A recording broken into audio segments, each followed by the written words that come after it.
From the college campuses of Indiana University in Bloomington, Indiana, and Smith College in Northampton, Massachusetts, the National Broadcasting Company presents the College Quiz Bowl. Tonight transcribed, the varsity scholars of Indiana University are out to challenge the newly crowned champions from Smith College, who last week upset the 7-week Quiz Bowl rule of Brown University. And here in Radio City, New York, is your master of the quiz, Alan Ludden. Hi there, everybody. It's nice to have you with us for another battle of the undergraduate brains. Let's first look in on the new champions on the Smith campus.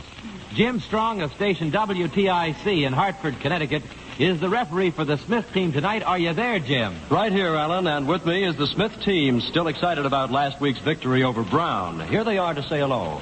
Ann Murphy, Cambridge, Massachusetts. Sidney Howard, New York City. Wendy McEnany, Princeton, New Jersey. Linda Wapsie, Stamford, Connecticut. Okay, there you have the Smith team. Now, let's move out to Bloomington, Indiana to meet the challengers from the University of Indiana. On hand to serve as Indiana's referee is Wally Nerling of station WIRE in Indianapolis.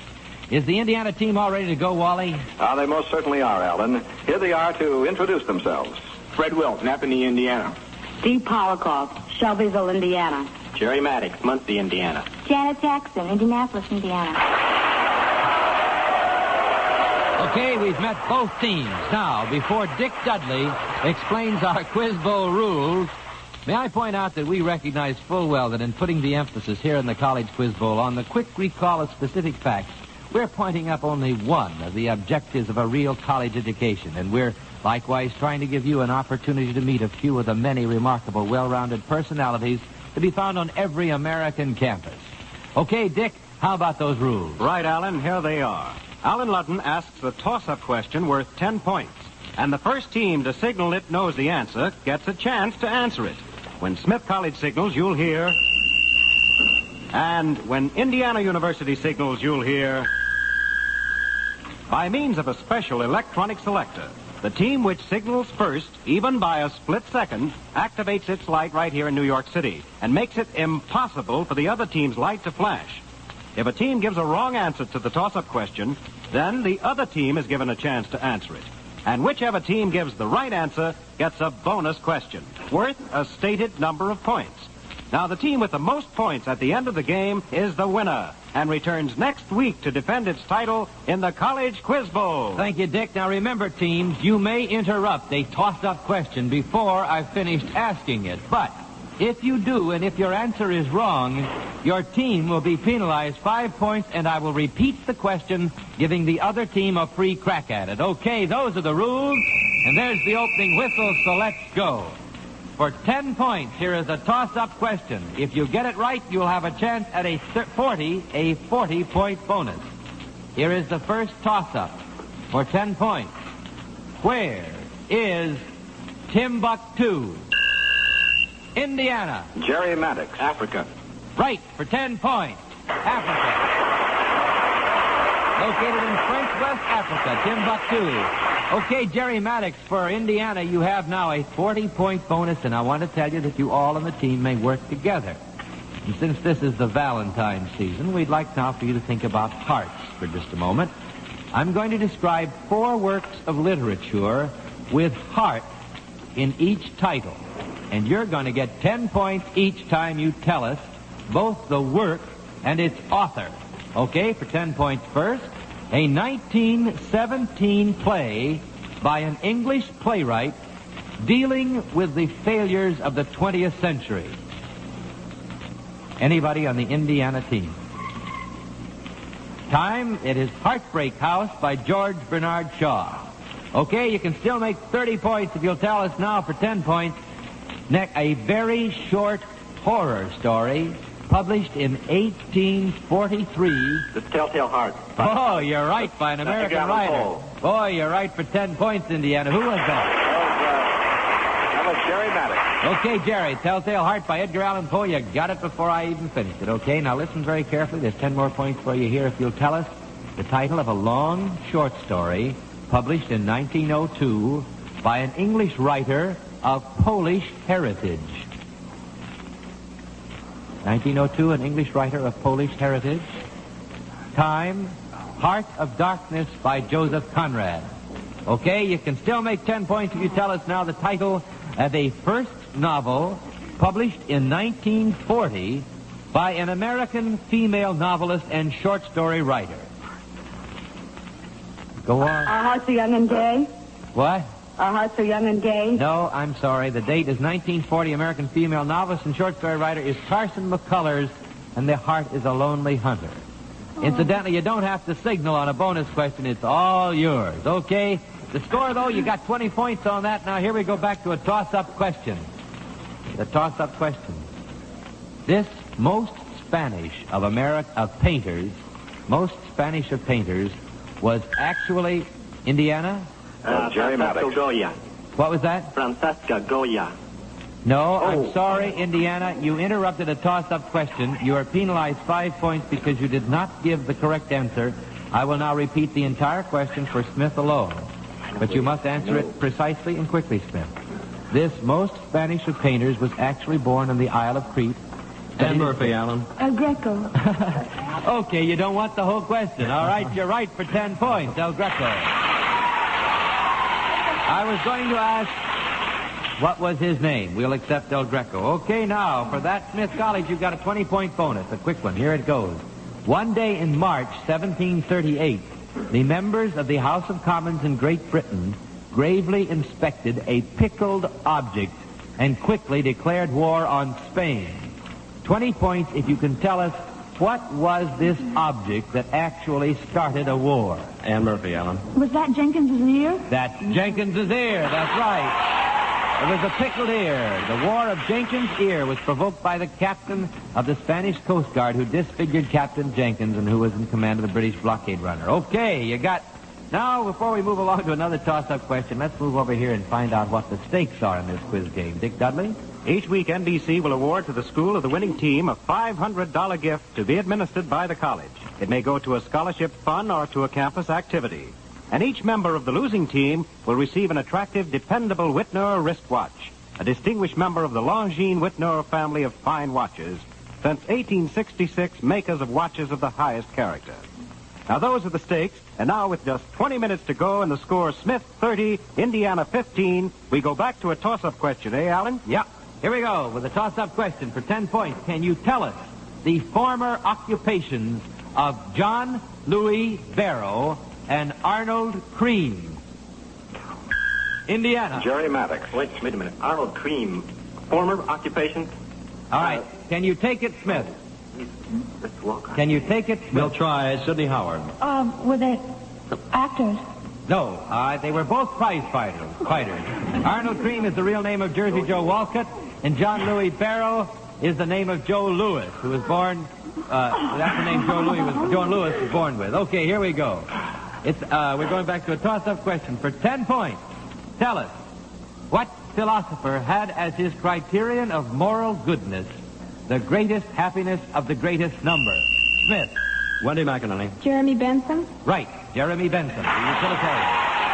All right, Smith College. Now, with that, you have a chance at a 30-point musical bonus. Now, here's a musical bonus on creatures that you might see in a farmyard. You're going to hear 3 folk tunes, and for 10 points each, you are to name the animal mentioned in the title. Okay, here's the first one. Red corn and I don't care. Jimmy's red corn and I don't care. Blue-tailed fly. Right, fly, right for 10 points. Okay, now tell us the name of the animal mentioned in the title of this one. Swing your partner up and down. Monkey chased the weasel. The weasel. Weasel, that's right. Pop goes the weasel for 10 points. Oh, this is easy. Here we go. Find the name of the animal in this one. As I was a-climbing down the road with a tire, team and a heavy load, I cracked my whip and the leader sprung. The old horse busted the wagon tongue. And Murphy. Can you take what was that? Turkey and straw? Right for 10 points. Turkey in the straw. You took that out of left field, didn't you? Okay, what's the score now, Dick?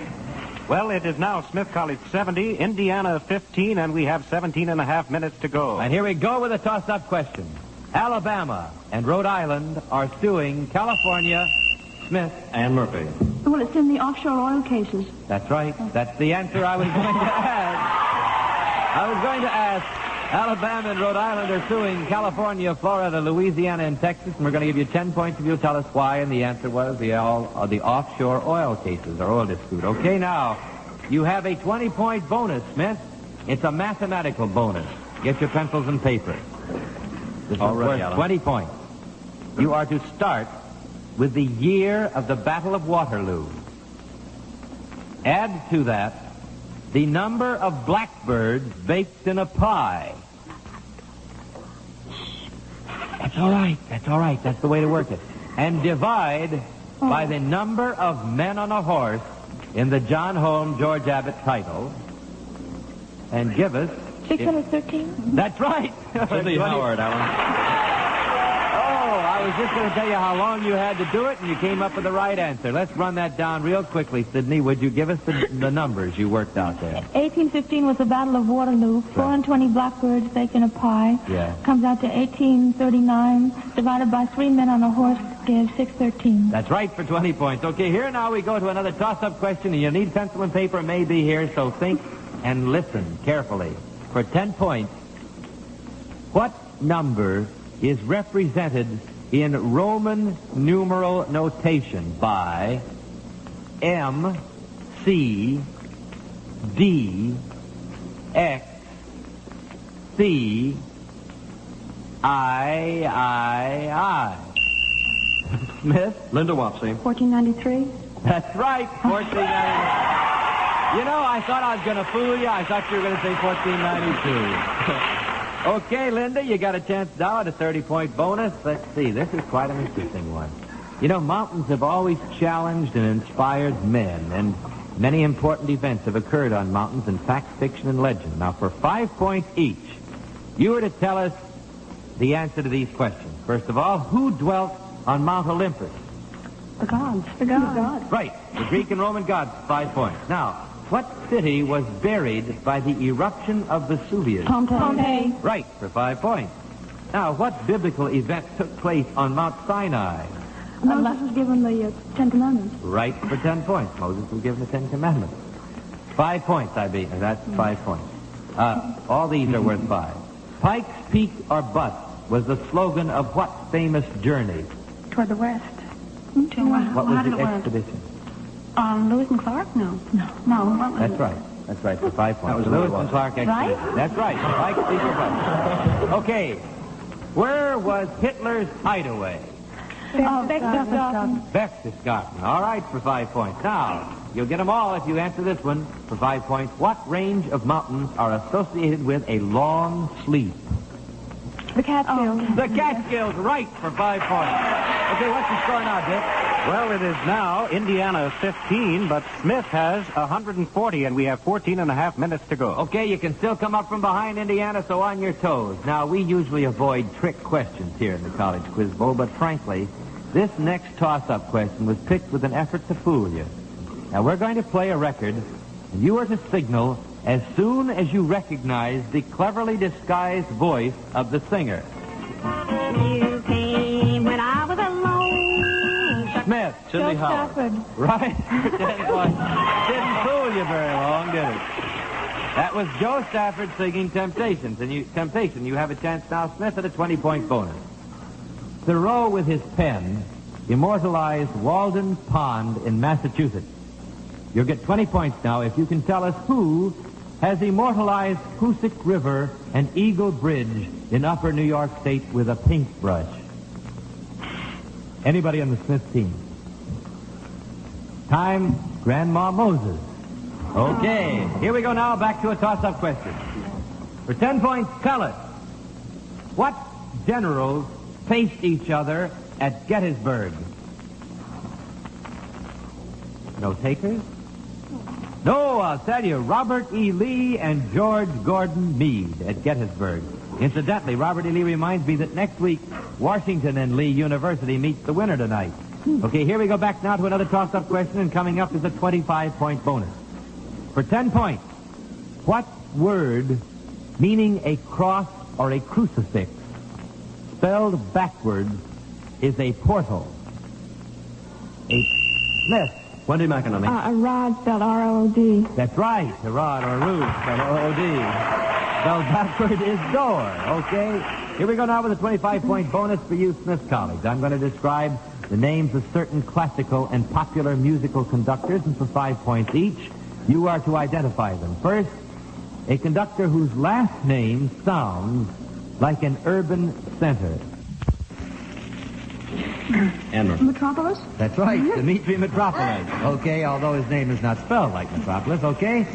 For 5 points, an orchestra leader whose last name denotes belief. The Face. Percy Face. Right, for 5 points, Percy Face. All right, now a conductor whose first name could denote an affiliation with the late lamented Brown University.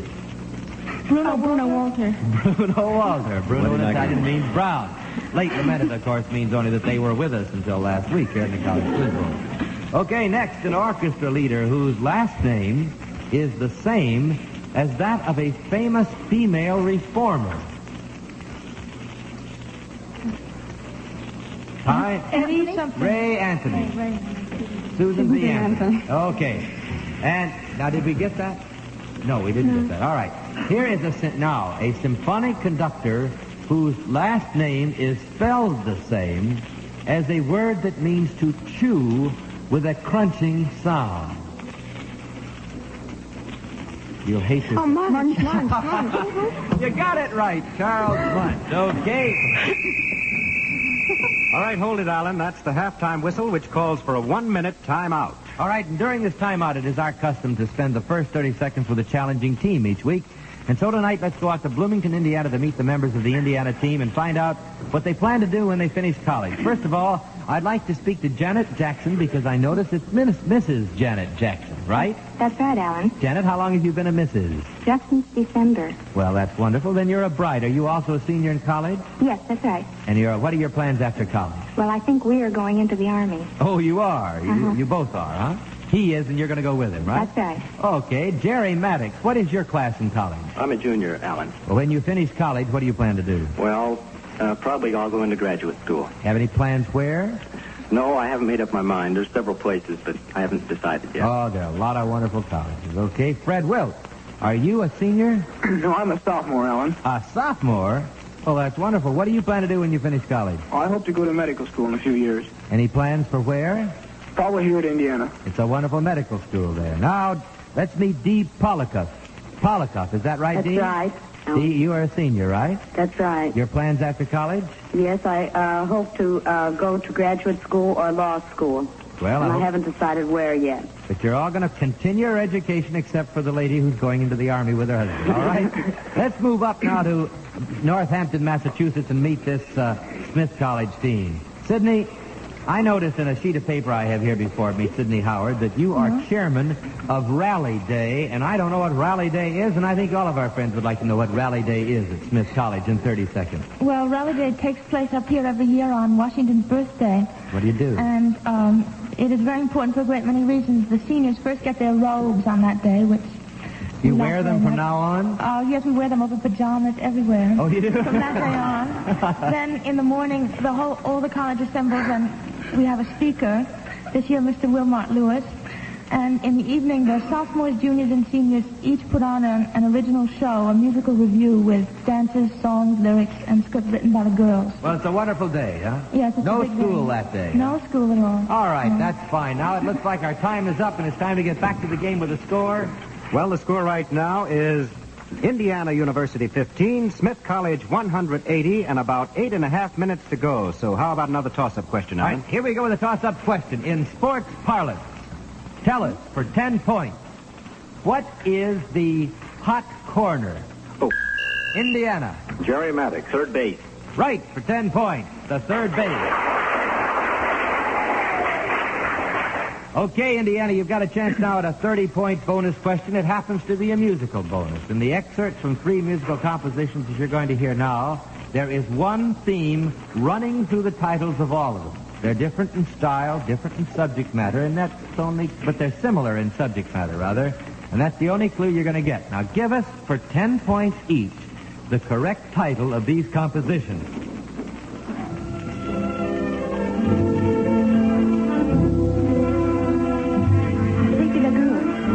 for 10 points. Who was that? That was Janet Jackson. Janet. Thanks for 10 points. All right, now, there is a similar theme in this music. What is the title?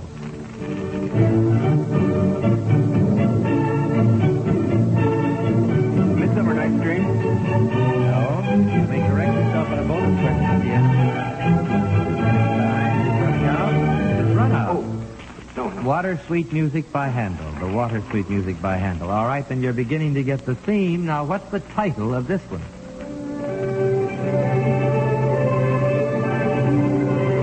La Mer. That's right, La Mer by Claude Debussy. Okay, here we go now to a toss-up question. 10 points. If you know the name of the first famous orator who corrected his enunciation and stamp... Smith. Wendy McInerney. Demosthenes. That's right. 10 points. 10 points before I finished asking it. I was going to say who corrected his enunciation and stammering by speaking with a mouthful of pebbles, and you knew what I was asking and told us Demosthenes before I even got to ask it. All right, Smith, here's your bonus. With the word game Scrabble currently so popular, we thought it was about time we had a word question. So here goes for 20 points. We want you to rearrange these scrambled letters to form an accepted English word. Now, you may use pencil and paper, but you have only 10 seconds after I have given you all of the letters. Now, here they are. T, as in Tom. O, A, R, as in Robert. A, 10 seconds.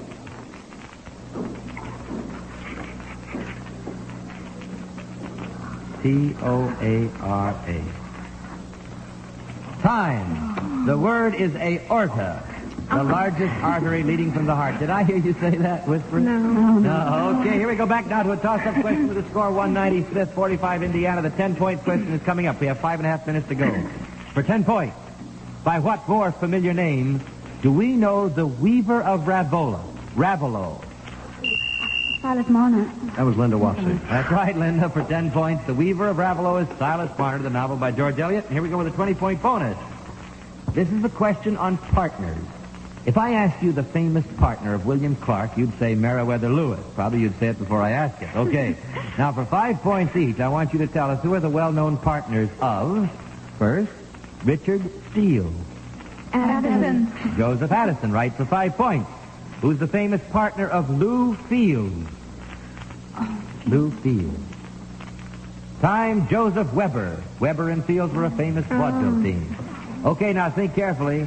Who is the very famous partner of Frank Smith? His brother. The other Smith. Sergeant Joe Friday in the Dragnet investigation.